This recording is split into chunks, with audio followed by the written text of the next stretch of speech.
Olá pessoal, estamos iniciando mais um IBFcast, o podcast do Instituto Brasileiro de Executivos de Finanças do Estado do Espírito Santo.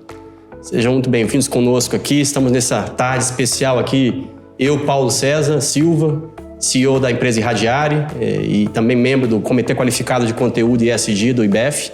Estou aqui com o Poliano Bastos, professor da FUCAP, também membro do Comitê Qualificado de Conteúdo e ESG. Estamos recebendo aqui a ilustre convidada nossa hoje, Juliana Nascimento, gerente sênior de Risk Advisor da KPMG, está aqui hoje nos trazendo toda a sua experiência, sua vivência para compartilhar com a gente.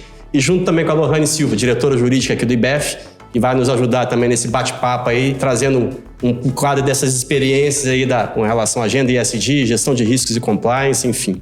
Seja muito bem-vinda, Juliana.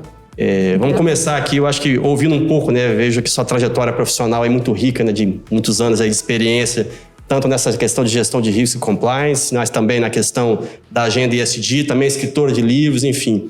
Eu queria primeiro que você fizesse uma breve síntese dessa trajetória e da sua evolução nessa agenda toda e aquilo que você vem construindo como carreira profissional dentro dessa agenda, trazendo e pincelando para a gente aí alguns pontos principais aí desses aprendizados seus aí, para a gente poder começando a bater bola aqui. Não, perfeito. Agradeço mais uma vez o convite, uma grande satisfação estar aqui com todos vocês. E é uma honra, né, poder compartilhar um pouco da minha experiência.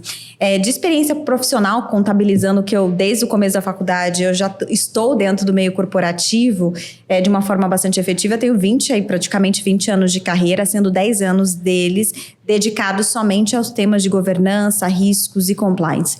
Dentro dessa perspectiva, eu acabei, desenvolvendo questões, porque começaram na faculdade, as questões de trabalhar os temas principais de direitos humanos e sustentabilidade da ONU, principalmente, inicialmente pautados ali nos Objetivos de Desenvolvimento do Milênio, que depois agora nós temos os nossos Objetivos de Desenvolvimento Sustentável, com a agenda até 2030, e o que conglomerava todos esses desafios, nos aspectos ali com relação às questões ambientais, mas que depois veio essa agenda importante de governança já há um bom tempo, mas principalmente conglomerando ali em meados de 2013, com a promulgação da Lei Anticorrupção, a agenda de compliance, mais especificamente integridade no Brasil.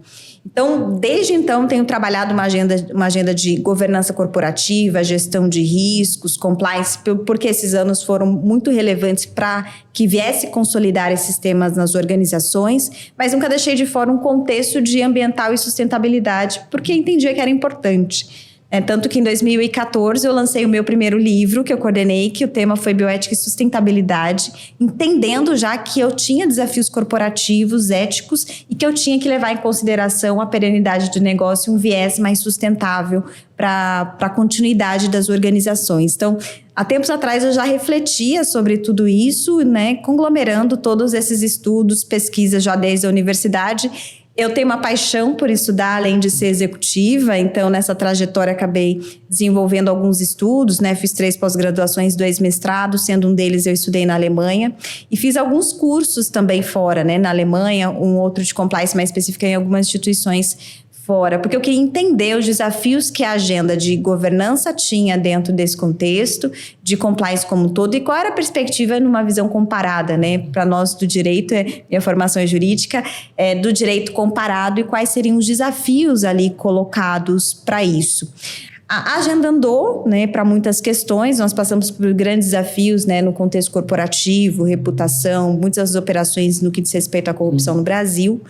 E quando eu tive a oportunidade, e que andou todos os desafios trazidos até pela própria pandemia, que foi um marco histórico para todos nós, eu acho que nós temos um mundo antes da pandemia, um pós-pandemia, de uma forma inegável.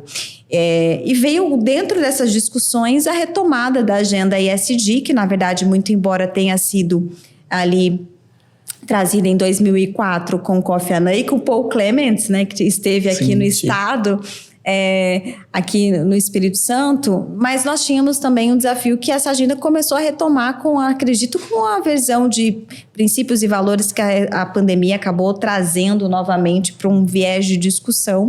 E eu entendi que eu falei, nossa, esse assunto é um assunto premente e eu estou, no meu contexto, até vendo uma mudança organizacional nesse sentido.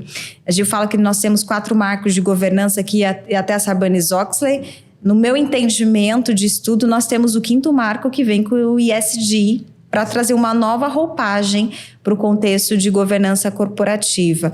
E me envolvendo sobre o tema e fazendo os estudos, desenvolvi um artigo que saiu num livro de compliance em direito ambiental, já trazendo uma perspectiva ESG, e comecei a estudar as teorias do Green Swan, do John Wigginton, que é considerado o pai da sustentabilidade, trouxe a teoria do triple bottom line, né, dos aspectos sociais, a parte econômica como um todo, e também de sustentabilidade para o contexto geral das organizações, né, o econômico e o social junto, e como eu trazer todo esse contexto para um olhar das organizações. Tá? E foi com isso que eu comecei a aprofundar os meus estudos, que até inclusive em 2021 eu lancei a primeira edição do livro que eu coordenei, que é o ESG, Capitalismo, é o Cisne Verde, Capitalismo de Stakeholder, a Tríade Regenerativa do Futuro Global, que foi um projeto que eu trouxe na época para a editora, para a Thomson Reuters, entendendo que era um tema que passava a ser bastante relevante para as organizações, e entendendo que e dentro das minhas pesquisas eu comecei a ver que nós tínhamos somente uma literatura mais internacional do tema, quando nós tínhamos ali em meados de 20. Mas já tinha o tema ESG? Já, mas nós não tínhamos questões mais específicas no Brasil, literatura escrevendo sobre isso. Eu falei, preciso coordenar escrever um livro, quero que saia num tempo hábil, e acredito que o que eu quero de volume de conteúdo não consigo eu escrever nesse tempo mais célere, vou coordenar uma obra e vou convidar alguns profissionais e desafiá-los a escreverem sobre o tema, considerando as suas expertises e as diversas temáticas que eu criei no livro dentro do aspecto ambiental, social e de governança. E o livro saiu em 2021, tive a grande honra de poder entregá-lo, inclusive, para o próprio John Wigginton, quando ano passado eu estive em Londres, e mandando uma mensagem para ele me recebeu assim de uma forma maravilhosa, e pude compartilhar um pouco da experiência do livro. Ele ficou assim encantadíssimo ao ver o livro, que tinha como fundamento, inclusive, a teoria que ele traz. E eu observei muito nele um desejo de deixar um legado, e o quanto o que ele estava desenvolvendo estava deixando legado não somente para aquele contexto que ele tinha, mas para o mundo. E até um pouco dessa experiência com ele foi ali em torno de uma hora e meia conversando com ele de certa forma, e podendo, né, ele querendo compreender como nós estávamos com os desafios organizacionais, por exemplo, no Brasil, e ele também compartilhando o que ele via dos desafios ainda para as empresas terem o ESG como um contexto realmente como parte estratégia da organização, e não somente um contexto, né, de boas práticas, porque a partir do momento que eu não tenho um viés de estratégia, eu passo talvez a não dar para aquele tema tanta prioridade quanto ele deveria na agenda. Isso eu falo numa agenda, inclusive, financeira. E também de entender que eu poderia ter estudos para poder ter um retorno financeiro tendo o ESG dentro da organização. Então, o tema, de certa forma, estava andando, mas estava incipiente mesmo em 2022. Mas agora eu vejo que da metade de 2022 para cá, ainda mais agora, muito mais com as publicações europeias, as publicações contábeis, né? O Poliano é um grande especialista, vai poder abordar um pouco mais sobre isso, que o tema passou a ser uma estratégia de negócio e fazer parte das questões de análises financeiras das organizações, inclusive para compreender os seus impactos. E foi dentro desse contexto, né, que eu desenvolvi toda a minha expertise e continuo desenvolvendo, faço projetos e trabalhos relacionados aos temas de GRC como um todo, e tenho visto e observado desafios em várias organizações, até porque hoje eu faço parte de uma companhia que é uma consultoria, mas já fui também head no mercado do tema e dos avanços e os desafios que ele se apresenta. E diante disso, aí, o livro acabou as pessoas tendo muita curiosidade de entender o tema, e não tinha uma literatura que foi o primeiro em português. E no final nós tivemos a primeira edição esgotada e acabamos tendo a oportunidade de atualizar, porque o tema está andando ainda. A agenda continua muito dinâmica, ela não está... Com certeza eu vou precisar da terceira edição e da quarta, porque a agenda ela não está estagnada, ela está dinâmica e ela está mudando a todo tempo. Então nós temos um grande desafio, mas também eu tenho um tema que para mim passou a ser um legado e um propósito dentro desse contexto, porque eu tenho um grande entusiasmo de poder compartilhar esse tema, não somente dentro de um contexto organizacional, transformando as organizações, compartilhando, mas também indo para a sociedade, né? Dando aula, compartilhando conhecimento, porque eu acredito que a educação ela vai transformar a mudança do mindset das organizações e das pessoas para entender a prioridade desse caminho que é importante ele ser consolidado. Muito legal. Assim, é inspirador realmente ouvir essa trajetória, porque mostra que de fato esse é um caminho inevitável. Assim, né? Tudo que você está falando, assim, ninguém sobrevive, assim como nós, que também já estamos nessa jornada há bastante tempo. Assim, se de fato não fosse algo que fizesse sentido do ponto de vista da nossa existência, de acreditar com convicção, né?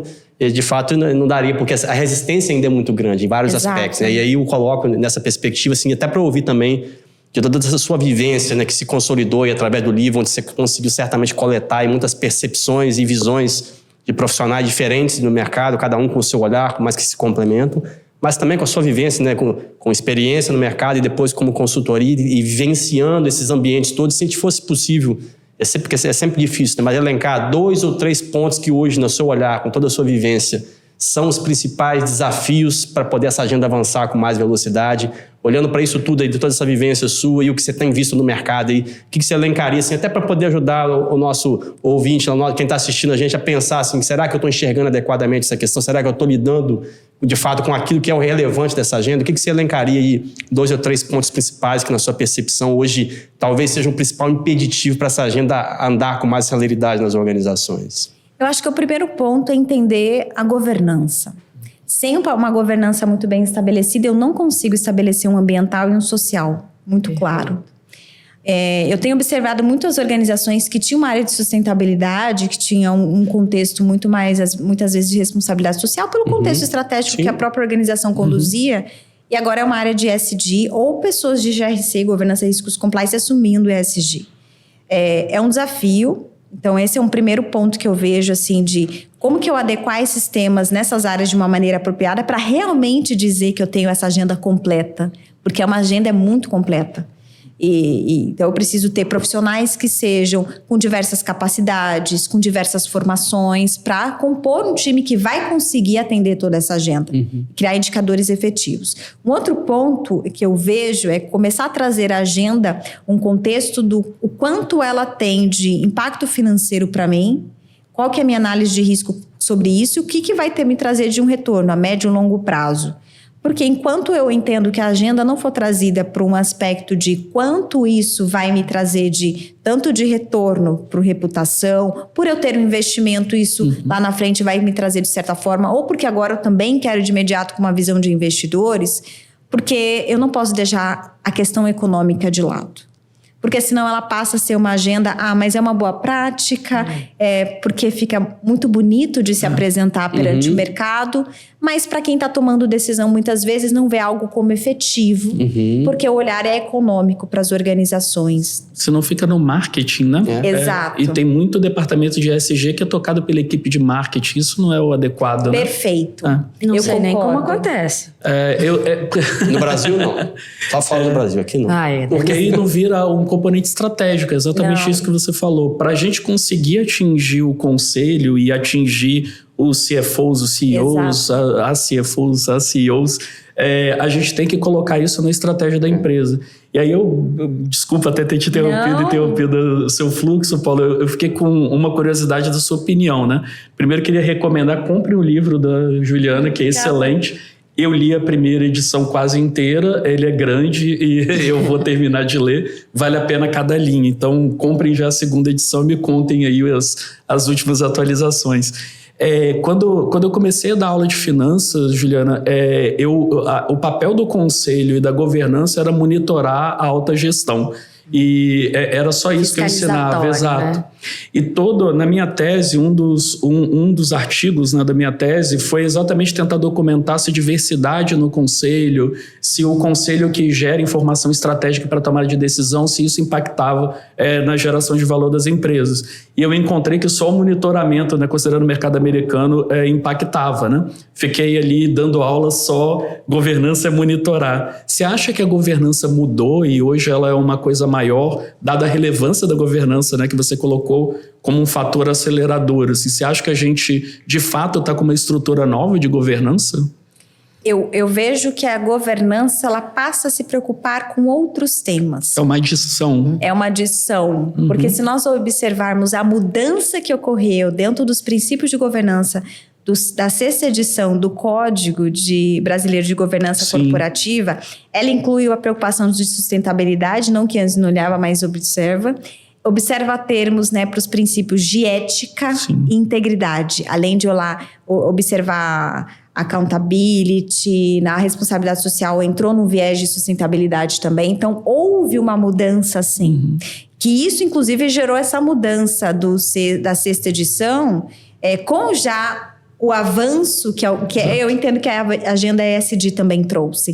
Porque eu não teria preocupação de colocar essas questões de uma forma tão clara como agora eles colocaram dentro dos princípios que passaram, se não me engano, de 4, acho que para 5 princípios, eles aumentaram os princípios de governança. Então, até pelos estudos e a posição do IBGC, eu entendo, sim. Eu entendo, no meu entendimento de estudos que eu observo, quando nós observamos o último marco, por exemplo, Sarbanes-Oxley, para a governança, eu entendo que o ESG trouxe um novo marco para a governança a partir de então. Sim. Porque eu passo a ter uma outra perspectiva. Vou trazer de uma forma bastante simples. Quando você fala dos CFOs, a preocupação do papel do CFO. Quando eu passo a ter agora uma coalizão dos CFOs com o Pacto Global, que eu até comentei na palestra do IBF, que eu tenho agora os CFOs tendo um compromisso de observar a agenda dos Objetivos de Desenvolvimento Sustentável. Exatamente. Que, inclusive, cumprindo a agenda, eu tenho uma agenda ESG ali também sendo atendida.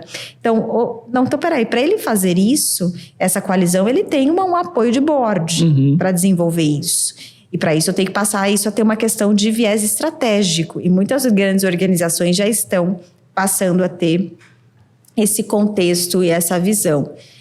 Para os conselhos de administração, como resultado, eu entendo que nós estamos num momento de educação, de treinamento, para entender, inclusive, como eu tenho cada membro, né, tem um papel, um é defensor das questões contábeis, outro muitas vezes tem um viés muito mais de capital humano. Eu vou precisar de alguém que vai ter um viés de sustentabilidade ambiental, quem cuida do capital humano já consegue olhar o social e vai fazer com que essas agendas se conversem com a agenda da governança do conselho, que tem um papel que para mim é fundamental de ser o guardião dos valores e da estratégia organizacional. E ele tem que passar a ser o guardião desse tema e entender que esse tema vai ser importante para... Vamos decidir questões aqui que são relevantes, tenho que considerar esses pontos aqui que vão considerar relevante o olhar ESG de certa maneira. Quando você menciona até de diversidade de conselho, eu tenho um grande desafio com relação, por exemplo, ao próprio cumprimento do S na participação de mais mulheres dentro do conselho. Eu não falo só de diversidade de mulher, mas mulheres negras e negros dentro do conselho. Por que não estão? Tem capacidade? Entendo que temos, mas talvez ainda não estamos colocando. Tem gente que é fora as questões, não concorda com a cota. Eu gosto de cota por um período. Até eu mitigar o gap da diferença.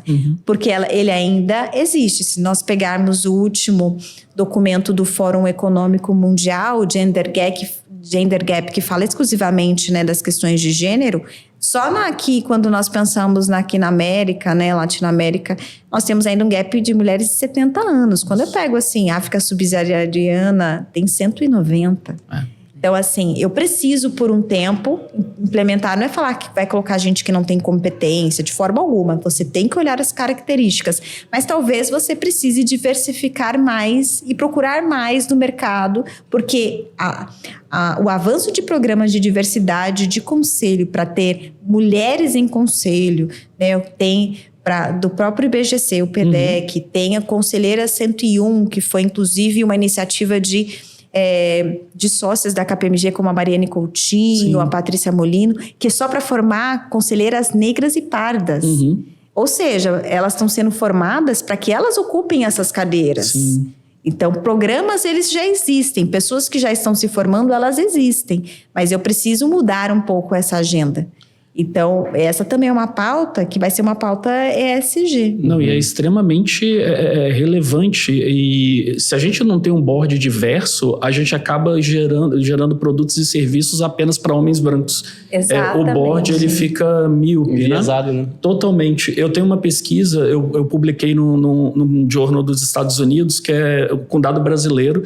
Então, até 2019, de 95 a 19, com as empresas, né, listadas na B3, que é exatamente estudando se a presença da mulher em cargo executivo e no conselho aumenta o valor de mercado e desempenho operacional das firmas.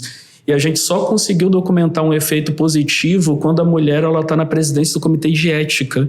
Então, isso é assustador, porque no Brasil a gente precisa de uma camada adicional ali de regulação e de proteção para que a mulher consiga exercer sua profissão como um homem consegue exercer sua profissão. E isso me chocou, né? Um resultado que eu não esperava, eu no geral não espero o resultado, né? E isso é extremamente relevante, que você falou, a gente precisa ter... isso faz parte da agenda ESG, e empresas como a KPMG, a McKinsey, a Deloitte, Goldman Sachs, eles não sentam mais para conversar como empresa se não tiver pelo menos uma mulher no board, né? Então isso já ainda é pouco, mas é uma sinalização séria para o mercado de, olha, vocês vão ter que começar a pensar fora do usual, né? E aí, fazendo um gancho com essa tua fala, né, Poliana, assim, que também tem uma outra perspectiva, tanto da sua vivência, Juliana, e da sua também, Lohane, do Compliance Women Committee, né? Eu acho que seria legal vocês comentarem um pouco aí do que foi essa inspiração da criação desse comitê, assim, e como é que ele está funcionando, porque esse é um tema absolutamente relevante, essa participação feminina, a igualdade de gênero nas organizações, assim, de onde que surgiu? Eu passo primeiro para a Lohane aí, para ela falar também dessa vivência aí, e aí batendo uma bola com você também aí da sua vivência. O que está sendo essa experiência? De onde que veio? Como é que surgiu? As motivações? E como é que está sendo essa vivência de vocês nesse ambiente aí? Super relevante o gancho, porque um dos propósitos do CWC é ter mulheres capacitadas em posição de C-level, né? Sim. Então, assim, há alguns anos atrás, eu e Juliana, nós trabalhávamos numa grande rede da área de saúde, de âmbito nacional, e aí um dia ela me liga e fala assim, eu soube que chegou uma mulher para fundar a área de compliance em Vitória, é verdade? Aí eu falei, sim, ela, então eu gostaria de te fazer um convite. Eu falei, meu Deus, nem conheço essa pessoa, tá me ligando para fazer um convite, mas eu fiquei imediatamente animada, né, com o propósito e com os objetivos, né, e na época me encontrei com outras colegas aqui do estado que também já estavam engajadas na associação e fizemos nossos primeiros encontros ali, naquela época ainda em 2018, com 11 meninas, a gente se chama de meninas, de ladies, né? E agora nós somos 80 aqui no estado, né? E daí também que surgiu essa parceria da gente fazer o evento entre CWC e IBF. Mas eu confesso que eu sou um pouco sortuda, porque eu participo de um conselho fiscal, de uma OSC também, e que nós somos 2 conselheiras fiscais mulheres contra um rapaz, né? E também numa organização que eu atuo hoje, a gente tem a maioria das mulheres no conselho. Eu não sei, talvez, Juliana, vocês possam falar um pouco sobre isso também. Acho que as empresas familiares estão ajudando a mudar esse cenário, porque as filhas herdeiras, elas estão subindo para o board. Né? Independente de... e aí acaba que as pessoas vão se acostumando com isso, vai mudando. Aqui no Espírito Santo a gente tem... Eu até gostaria, né, de repente, fazer uma pesquisa aqui centralizada, aí, quem sabe. Mas eu tenho uma percepção empírica de que aqui no estado a gente tem bastante mulheres participando dos altos órgãos. Né? Aqui no CWC mesmo a gente tem 2 que são do Banco do Estado, que estão no conselho. Né? Então, assim, o CWC é muito especial para mim por causa disso. Né? A gente tem trabalhado ali na coordenação, em parceria com as colegas e também no âmbito nacional. Mas a Juliana é uma das fundadoras, né? Então, assim, ela com certeza é a melhor pessoa para poder falar. Como que surgiu aí? Acho que é legal contar essa história, Ju. Não, maravilha. Eu tenho a honra, né, de nós termos aqui a coordenação no Espírito Santo, que é um estado para o grupo, que ele é bem ativo, as associadas são, assim, muito ativas e muito comprometidas na pauta que nós temos. Nós começamos como um grupo em setembro de 2017. A Anne Caroline Prudêncio, que é a outra cofundadora, é uma advogada, me ligou e começou a conversar. Juliana, entendo que o compliance está crescendo muito no Brasil. O que você acha de nós juntas, nós pensarmos em alguma questão de um grupo e desenvolvermos coisas nesse sentido? Eu falei, não, é incrível. Vamos então, em conjunto, começar isso, que seja um comitê de mulheres em compliance, que por isso que é Compliance Women Committee. E vamos inaugurar isso. Nós tínhamos um congresso em que nós duas estaríamos, e nós tivemos a abertura na época do Christian de Lamboy, que é um gerente executivo hoje, atua numa grande organização, e ele abriu as portas para que nós pudéssemos apresentar, então, a nossa ideia do grupo, e sem totalmente retorno financeiro, um grupo sem fins lucrativos, tanto que nós fundamos, então, em 2017, e eu fiz a publicação, e desde que eu publiquei sobre o grupo, teve um crescimento muito orgânico, e a cada dia mais nós temos, assim, uma relevância de aumento do quadro, das funções de atuação do grupo. Qual o nosso propósito? Foi nesse ponto que a Lorraine falou. Nós tínhamos o propósito de trabalhar a sociedade, ética, transparência e combate à corrupção na sociedade, mas também mulheres em posições de liderança, apoio umas às outras, a questão do networking, que é muito importante. Os homens fazem isso de uma maneira mais contínua e as mulheres não, até por uma dinâmica de família como um todo, e nós entendíamos que era isso importante, até pelo fato dela ter oportunidade de recolocação, capacidade de trocar informação umas com as outras profissionais. Nós fundamos então um grupo, e desde então ele cresceu muito. Nós temos hoje a presença em 17 estados brasileiros. Eu falo que nós não crescemos para os outros ainda, porque nós estamos paulatinamente, sempre alinhando a gestão de governança com esse crescimento. Nós estamos também em 3 países, em específico com capítulos, mas nós temos associadas de outros países, mas UK, Portugal e Alemanha, mas temos associadas de Israel, de toda a América Latina, também Estados Unidos, Argentina, Peru, Colômbia, assim, praticamente grande parte da América Latina, inclusive México.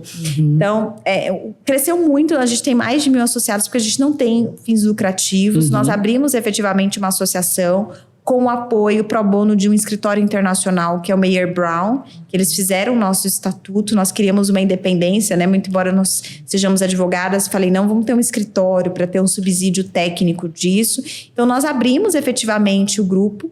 E a proposta é essa. Nós, nesses estados, nós temos uma liderança da Isabela Holanda, que faz a coordenação de todos os estados. Nós temos aqui um board também do grupo. Nós temos um comitê de canal de denúncias, tem tudo. As embaixadoras, tem 2 grandes profissionais que são hoje as embaixadoras do grupo. Já lançamos 2 livros. Já lançamos 2 livros. Um livro que fala da história do Compliance Women Committee, de mulheres em compliance, que são elas tecnicamente escrevendo sobre o tema, diversas profissionais de compliance, que é coordenado por mim e pela Liana Cunha. E teve um livro extremamente importante de assédio, em que o grupo de assédio, nosso comitê de assédio, fez uma pesquisa em que há relatos de casos anônimos no livro, e também a proposta de escrita sobre até psicólogas participaram, uma médica que trabalha com burnout escreveu um artigo sobre assédio. E o livro também esgotou a primeira edição, e nós tivemos a segunda edição agora, advindo de uma organização, principalmente aí da Rogéria Jeremec, que fez a gestão deste livro. Não quero deixar de dizer nomes, porque nós temos aqui 17 coordenadoras e outros também comitês. E nós temos comitês de estudo de prevenção à lavagem de dinheiro, foi o mais recente que foi inaugurado, mas tem um comitê de SG, que nós temos enorme, super enorme, ativo. E de assédio, como eu mencionei, e o de maternidade. Inclusive, o de maternidade, nós convidamos a todos. Nós estamos com uma pesquisa aberta no nosso LinkedIn. que vocês podem responder. No última pesquisa de maternidade, nós tivemos 600 respondentes. Puxa, quase que legal. quase mais de 400 respondentes. E essa nós queremos chegar a 600 respondentes. Vou chegar. Para trazer a visão do mercado sobre questões de maternidade e o desafio das mulheres nas organizações nesse sentido. E nós já identificamos várias coisas. Então, o grupo produz material também nesse contexto e esses membros são totalmente voluntários. O grupo é uma parte voluntária, né, do nosso trabalho e a nossa dedicação pessoal a um propósito. Ah, que legal. Eu queria aqui quebrar um pouco o protocolo, Lorraine. Eu queria te convidar depois para você apresentar para os nossos alunos de graduação, Claro. Principalmente o CWC. Vamos sim. Eu apoio, né, porque eu não tenho lugar de fala, as professoras, as coordenadoras, a gerarem movimentos de empoderamento feminino aqui na graduação, porque eu percebi que só os alunos homens me perguntam como eles fazem para chegar num posto de liderança. As meninas que estudam Guardam aqui na pra si a pergunta, Exato, né? guardam para si ou me perguntam como conseguir um emprego bacana. E aí, tendo essa percepção com tantas herdeiras que estudam aqui na FUCAP, eu comecei a apoiar, já até conectei a Ana Paula França com a Acelera, exato, para fazer algumas coisas Ana aqui. Ju. Você tem que conhecê-la, Juliana, você tem que conhecê-la, vai ser uma ótima conexão. E aí eu queria muito que você fizesse isso. Vai ser excelente. E queria perguntar para vocês duas, né? E você podia, de repente, falar um pouco para mim, Lorraine, você acha que o compliance ele pode ser uma espécie de validação do ESG da empresa? No sentido de que ele vai observar ali a materialidade do que está sendo feito e vai separar essas coisas que a gente estava conversando, de tipo, isso daqui é marketing, tá demodê, a gente vai tirar. Os e washings, agora né? isso, os washings todos, e o compliance vai validar isso como de fato um componente material da estratégia das empresas? O compliance ele é uma prática de gestão que está dentro do G, do ISD, né? Então, eu até brinco, quando eu comecei a trabalhar com isso, era só uma perninha do coso chamada conformidade, né? Mas, é verdade. E assim, o que acontece, né? O compliance, ele vai realmente arrematar tudo isso. E assim, quando a Ju fala que é desafiante a gente ter ISD e que isso depende de estar na estratégia das empresas, eu vejo isso como o primeiro passo. O compliance, a gente já consegue identificar ele na estratégia das empresas, mas o difícil é estar no dia a dia. É você descer para os processos, né? Tem até uma expressão que muitos autores usam, que é o compliance by design. Então, eu posso ter um código de conduta lindo, eu posso ter um canal de denúncia efetivo, punitivo, ou que, né, vê o que é falso e tudo, mas eu estou pensando os meus processos de gestão já com ISD e compliance em mente. Eu estou pensando os meus projetos, os meus produtos, né, nisso. Então, eu acho que assim, até por força de regulação, né, que forçou a barra do compliance aqui no Brasil, as organizações com maior porte, elas têm ele na estratégia. Ele tem áreas de compliance já implantadas e tudo. Mas daí as pessoas terem a cultura de já pensar os processos do ponto de vista de risco, porque compliance é uma prática de gestão de risco, na verdade, né? E aí é o risco de eu não estar cumprindo, atendendo as minhas partes interessadas no que diz respeito ao social, de eu não estar tendo comportamento de perenidade no que diz respeito, né, ao ambiental ou em outras práticas. Então, eu acho que faz parte do ISD, o compliance. Para você ter o ISD completo, você vai precisar ter o compliance lá. Sim, ele ajuda nesse mecanismo, porque ele é feito para isso, né? De mitigar os riscos de não conformidade, comportamento antiético, mas eu acho que ele está num momento de desafio diferente, assim. Teve um crescimento, a gente chegou num ponto aqui legal, só que agora esbarrou num teto, né? Uma barreira aí para a gente conseguir crescer, não é mais estar na estratégia, mas é descer para a organização e estar no dia a dia do negócio. Legal. E esse ponto também complementando, né, Poliana, acho que aí, trazendo até um pouco do seu olhar também, que é muito da sua vivência também, muitas dessas questões que nós estamos falando aqui já estão colocadas há algum tempo as organizações e nem todos conseguiram descer efetivamente. E enquanto isso, novas ondas estão vindo, né? E eu queria que você comentasse um pouco, porque isso acho que talvez venha com uma velocidade muito maior do que a gente imagina, que são as regulações que estão vindo aí, como a IFRS, né? Que publicou recentemente a IFRS 1 e 2. Comentar um pouco sobre isso, assim, do ponto de vista prático, e aí olhando até a perspectiva que eu sei que vocês acompanham em nível nacional também, de como é que essa regulação pode, talvez em um espaço de tempo muito breve, aí começar a impactar organizações que talvez sequer tenham se dado conta do que é essa agenda que a gente discutiu e que vem com essas demandas do ponto de vista de prestação contábil, né, dessas informações. É verdade, Paulo. A gente está com um monte de regulação nacional e um monte de regulação internacional que vai pegar muita gente desprevenida, né? Quando eu converso com meus amigos da contabilidade, eu falo, vocês lembram lá em 2008, 2009, quando saiu o primeiro CPC e a gente teve o maior volume de republicação de balanço que ninguém sabia o que fazer? Acontecerá provavelmente em 2024, 2025, né?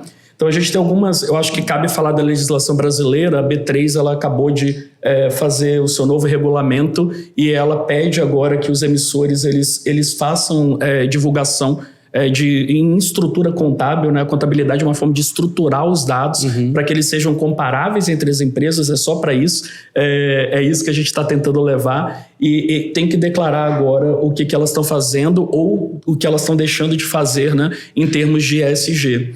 O Banco Central brasileiro ele começou esse ano, né, uma sequência de normativas. Qualquer banco que empresta dinheiro para uma empresa, ele tem que acessar não só o risco de insolvência, mas também o risco ambiental e o risco de um incidente climático. Se o banco não acessar esse risco, houver um incidente, o banco é responsável solidário por qualquer dano causado. Beleza. Então isso, exato, aumenta o custo de captação de recurso, né, para todas as empresas. E a gente tem a CVM com algumas regulações também que obrigam emissores a declararem o que eles estão fazendo em relação a isso. A grande regulação que vai vir é da IFRS Foundation. Então, o que é a IFRS Foundation? É um órgão de contabilidade internacional que falou, olha, as pessoas fazem investimento no mundo todo, a gente precisa comparar os balanços de diversos países. Vamos criar um padrão contábil para todos esses 140 signatários e foi isso que ela fez e isso é adaptado aqui no Brasil pelo CPC, que é o Comitê de Pronunciamentos Contábeis, e aí a gente tem dados contábeis padronizados. E aí ela fez uma declaração forte no mercado no ano passado, pegando todos os grandes players, tipo o GRI, o SASB, o Value Reporting, o Fórum Econômico Mundial. Ela jogou a ONU com os ODS, tudo faz parte agora de um comitê, que é o ISSB, é o International Sustainability Standard Board. E aí tem uma coisa muito interessante, ele tem a mesma equivalência do IASB, que é o International Account Standard Board.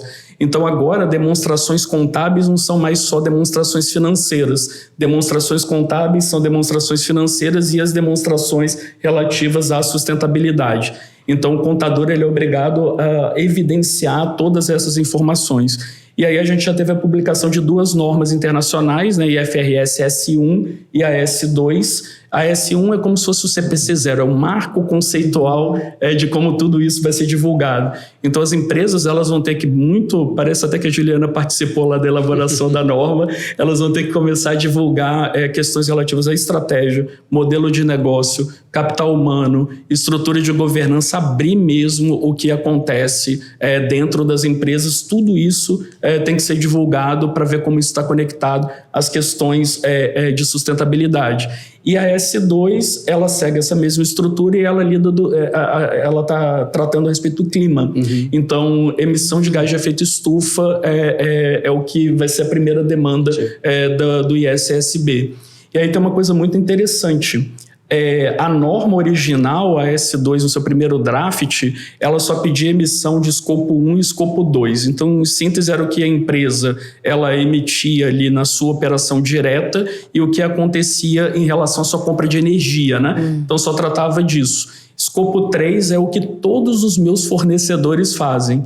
Quando abriu para consulta pública da sociedade, né, a gente está falando dos 140 países e mais outros países, pessoas de outros países que se interessem sobre a temática, para ver melhorias na norma, incluir o escopo 3. Então, em breve será obrigatório no Brasil que se divulgue informações de emissão de gás de efeito estufa, não só da sua atividade operacional, mas de todos os fornecedores da sua cadeia de suprimento.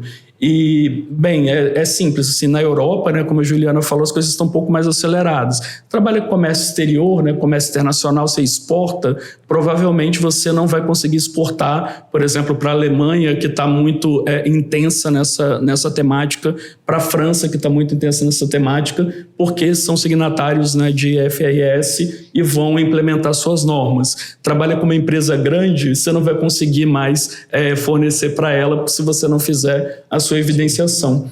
E aí é interessante que não é ilegal emitir gás de efeito estufa, a norma não é sobre isso. O ilegal é não declarar o que você está fazendo. Então, é a qualidade da informação para que o tomador de decisão, os investidores possam saber, não, essa empresa eu quero, essa empresa eu não quero, não compactua com os meus valores de investimento, porque agora não é só decisão, tem os valores juntos de investimento, né? Uma mudança comportamental. Então, esse choque regulatório, ele vai chegar, né? O Brasil já instituiu o Comitê Brasileiro de Pronunciamentos de Sustentabilidade, que é como se o nosso CPC fosse o IASB e o CBPS fosse o ISSB, né? Então a gente tem e o CFC ali representando o que seria a IFRS Foundation. A estrutura é muito similar, né? Exato, é espelhada. E aí, em breve, a gente vai ter essas normas aqui no Brasil e vai ser assim, olha, saiu a norma, agora é obrigatório, você vai ter que cumprir, né? E as empresas, eu acho que estão discutindo pouco isso, né? Principalmente com seus fornecedores, porque a empresa grande vai ser obrigada a rastrear toda essa informação. Vai aumentar bem a robustez dos processos de due diligence, de novo, né? Cada ciclo aumenta a robustez da due diligence. E prevejo muitas lágrimas também. Bastante.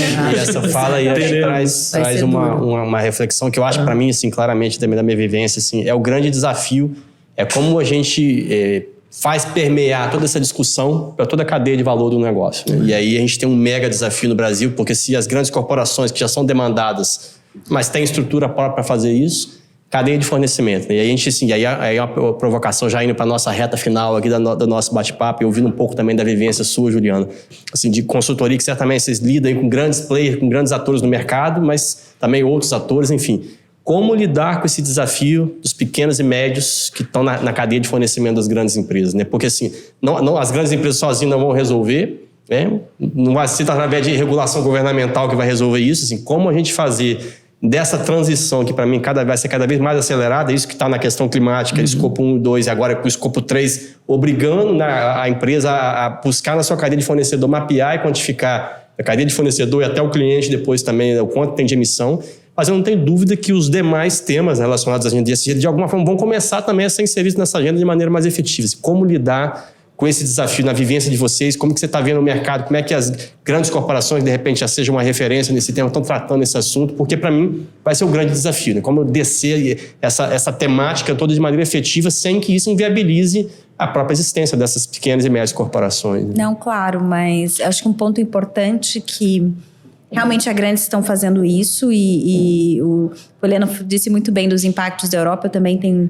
E eu tenho falado principalmente, o impacto da Europa já está chegando aqui, porque quando eu penso nas empresas que são europeias, mas que têm suas subsidiárias no Brasil, por exemplo, elas vão ter que reportar o que essa subsidiária faz, porque as normas lá estão dizendo nesse contexto. E o que vai acabar? Eu gosto muito de um contexto que aconteceu muito com a questão de compliance e da autorregulação regulada. Das maiores contribuírem para uma gestão da efetividade da construção para as menores se desenvolverem nesse sentido. Porque hoje, o que são as grandes? Elas são um percentual muito pequeno do mercado brasileiro. Grande parte de pequenas e médias é mais de 90%. Então, esse é um contexto. E essa parte de cadeias de suprimentos é uma questão, por exemplo, que a Alemanha já está muito preocupada, porque ela está, por exemplo, mapeando questões de ESG, principalmente no viés de direitos humanos das cadeias de suprimentos que tem com as empresas alemãs, que já reflete no Brasil, porque eu tenho muitas empresas alemãs no Brasil também, né? Na verdade, o país que tem mais empresas alemãs fora da Alemanha é o Brasil. Então, eu já tenho um impacto nesse sentido. Eu entendo que essas vão se adequar com o apoio dessas maiores, porque essas vão passar a exigir, porque se eu tenho um prestador de serviço, um fornecedor que não tem, de alguma forma ela responde junto, diante de um descumprimento de algo que seja, ou mesmo uma exposição dessa organização e ele não quer. Então não vai bastar ter contrato, eu vou ter que ter a efetividade, eu vou ter que apoiar esse fornecedor. Primeiro, ele compreendendo esse menor, o que é o tema, que muitos nem sabem, não é a realidade deles. Segundo, quando eu pego a esfera contábil, e eu até tenho na sequência uma provocação pro Poliano, porque como eu tenho os profissionais de contabilidade preparados, aqueles que têm um escritório muito menor, a lidar com desafios de ter uma nova concepção, de olhar tudo bem a parte de estratégia e trazer esses números. Tem uma questão importante agora de risco, de mapeamento financeiro com relação a isso. Isso vai ter que estar na demonstração financeira. E principalmente climático, porque essa questão de análise climática, de estresse, quanto isso vai trazer de impacto financeiro, muitos ainda não têm clareza de como que vai ser a metodologia que está sendo, claro, construída, mas como eu aplicar isso e ter profissionais capacitados a fazerem isso. Porque muitas vezes o olhar dele é daquela contabilidade mais básica do que ele está acostumado a fazer. Fiscal. Exatamente. Só fiscal. Já tá bom quando é só fiscal, já tá ótimo. Exatamente. Mas eu vejo esses pontos, os maiores regulando e fazendo uma adaptação para os menores, porque vai acabar falando, você quer continuar sendo fornecedor comigo? Então os requisitos são estes. E aí ele não quer deixar e ele vai acabar se adequando de certa forma. Os programas de desenvolvimento de fornecedores sempre foram modelos requeridos para os frameworks de excelência de gestão, né? Perfeito. Então, assim, você precisa desenvolver o seu fornecedor pequeno, não tem como fugir disso, Exatamente. né? A gente tem até, aqui no estado tem, em outros locais também, iniciativas de sindicatos de grandes empresas que subsidiam o desenvolvimento da sua rede de fornecedores, né? Então, acredito que o caminho vai ser esse. Exatamente. Então, não tem outra forma, porque eu entendo que é a mais efetiva seguir esse caminho de desenvolver, até porque as maiores têm uma capacidade de muito mais acesso a uma informação mais clara que possa ser compartilhado, que esse menor muitas vezes não tem, por ausência de um contato claro com essa informação, pessoas capacitadas internamente com essa clareza, porque passa a lidar também com questões de normas internacionais. Então, isso é um grande desafio para nós aqui com relação a isso. E é bem nessa linha mesmo, né? As empresas grandes, elas vão ter que se juntar, né? E os programas de desenvolvimento de fornecedores vão ter que ser ampliados, porque se a gente conseguir fazer isso institucionalmente no Brasil, a gente vai ter vantagem competitiva em relação a outros países, né? Então, é do interesse de todas as grandes desenvolver isso no Brasil, nos seus fornecedores. Perfeito. E eu acho que em algum ponto a gente vai ter que ter essa coalizão para transferir essa tecnologia, né? E isso é o S, né? É a gente transferir capital humano para empresas menores, para a sociedade. E parece realmente que você está escrevendo as normas junto, que a gente está dando a sua provocação. A gente está fazendo, né, uma demanda da CBPS mesmo, junto com o CFC e a CVM. A Ampconte, que é a Associação Nacional de Pós-Graduação em Contabilidade, ela instituiu um comitê de ensino em sustentabilidade, do qual eu faço parte. E a gente está desenvolvendo, né, nesse exato momento, tem aí uns 4 ou 5 meses de trabalho, a metodologia que vai ser utilizada nacionalmente em todos os cursos de graduação, MBA, mestrado e doutorado de contabilidade do Brasil. E aí a gente está com trabalhos muito intensos, né, para fazer esse primeiro treinamento de quem está na universidade.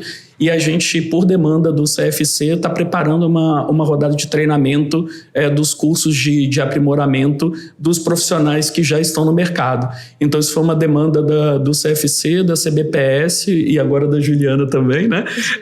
Para que a gente faça a nossa parte, né? A gente dê o treinamento como academia.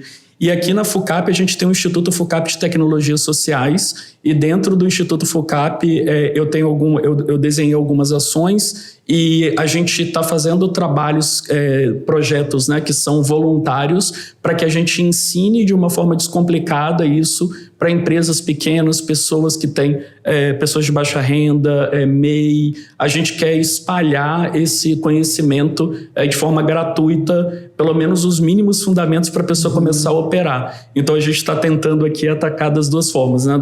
Da forma tradicional, renovando a nossa parte de ensino, e fazendo isso, né? Devolvendo um pouco de valor para a sociedade, né? Então esperamos que a gente contribua e que a gente se junte, né? Isso é fundamental. Muito legal, gente. Conversa muito boa, mas infelizmente tudo que é bom acaba, né? Nosso podcast está acabando, nosso tempo está acabando aqui. Dava para falar mais 10 horas. Dava para falar muitas horas aqui, tranquilamente. Assim, a pauta, além de empolgante, ela tem tantas frentes que a gente pode explorar, mas enfim. Mas é bom que dá motivo para novos convites para a Juliana estar aqui com a gente, também poder a gente conversar mais vezes. Então, desde já, Juliana, muito obrigado aí por ter aceito o convite do IBEF para estar aqui com a gente, partilhando sua experiência, sua vivência. Obrigado, Lohane, também, Poliana aqui nesse bate-bola junto aqui também. Um momento muito rico, acho, de aprendizado que nos ajuda a consolidar massa crítica para esses desafios enormes que a gente tem pela frente, né? E você que está nos assistindo, se curtiu, se gostou desse conteúdo que nós produzimos aqui hoje, se inscreva no nosso canal, curte e compartilhe com o máximo possível de pessoas para que a gente possa ampliar essa rede de conhecimento e levar essa informação ao máximo possível de pessoas. Obrigado. Esse podcast tem o apoio dos mantenedores do IBEF, sendo ele categoria Diamante, ArcelorMittal, Vale e Cezan. Categoria Master, Apex, Banestes, Med Senior e Cicobi. Categoria Pleno, Baker Tilly e SH, Machado, Mazei e Pinho Advogados. Time Now e FUCAP Business School. Apoiadores: Accounting, Contabilidade e Consultoria, Ótima, Rede Vitória, TES Contabilidade e TV Capixaba. E apoio institucional da FUCAP Business School.